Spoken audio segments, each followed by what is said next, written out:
గౌరవనీయులైన తెలంగాణ ముఖ్యమంత్రి వర్యులు రేవంత్ రెడ్డి గారికి, మా హెల్త్ మినిస్టర్ రాజనరసింహ సార్ గారికి నమస్కారాలు సార్. అమ్మ చీఫ్ సెక్రటరీ గారు శాంతకుమారమ్మ గారికి నమస్కారాలు. ప్రభుత్వంలో నర్సులంటే అసలు లెక్క లేకుండా పోయింది, ఎందుకో అర్థం కావట్లేదు. పాత ప్రభుత్వంలో అలా చేశారని చాలా బాధపడి చాలా ఇదయ్యాం. ఈనాడు కూడా అదే తప్పుదానం చేస్తున్నారు. అంటే అక్కడ రేపు నర్సెస్కి కౌన్సిలింగ్ వాళ్ళ సర్టిఫికేట్స్ వెరిఫికేషన్ చేయమన్నారు స్టాఫ్ నర్సెస్కి.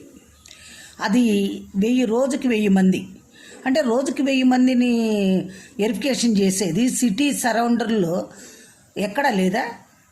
ఎక్కడో రంగారెడ్డి జిల్లాకి అంత దూరంలో, ఎక్కడ బండ్లగూడ దగ్గర చిలుకూరు పోయే దారిలో అక్కడ చేయాల్సిన, అంత దూరంలో చేయాల్సిన అవసరం ఏమొచ్చా? అంటే నర్సులు అంటే లెక్కలే కదా. ప్రతి దానికి నర్సే అవసరం. నర్సు లేనిదే డిపార్ట్మెంట్ లేదు. కానీ ఈ నర్సుల్ని ఎందుకు ఇంత చిన్న చూపు చూస్తుందో ప్రభుత్వం నాకు అర్థం కావట్లే. ఎక్కడ కూడా, ఇక్కడే కదా నేషనల్ లెవెల్లో కూడా నర్సులు అంటే అసలు గౌరవం లేకుండా పోయింది. డాక్టర్ ఖాళీ రాస్తాడు, చేస్తాడు, వెళ్తారండి. అలా మిగిలిందంతా చూడాల్సిందే నర్సుకి ఇంత బాధ్యత ఉంది. ఏఎన్ఎంస్ వాళ్ళు కూడా నర్సులు. మేము అక్కడి నుంచి వచ్చిన వాళ్ళం. కింద స్థాయిలో కూడా విలేజ్ లెవెల్లో వాళ్ళు చూస్తే పైన కూర్చొని అందరూ టైపులు కొట్టుకుంటారు. అలాంటిది ఈ రోజున గోపికాంత్ గారు తెలీదా? గోపికాంత్ రెడ్డి గారు గ్రూప్ 1 ఆఫీసర్, ఆయనకు తెలియదా? ఆయన తెలుసు కదా.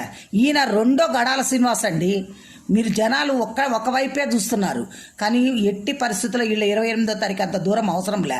అదే డాక్టర్స్కి అప్పుడు వెరిఫికేషన్ చేసినప్పుడు ఎక్కడేశారు? ఉస్మానియా యూనివర్సిటీలో వేశారు. మరి ఉస్మానియా యూనివర్సిటీ దగ్గర ఖాళీలు లేవా? ఉన్నాయి కదా. రోజుకి 1000 మంది కోటీలో చూడలేరా?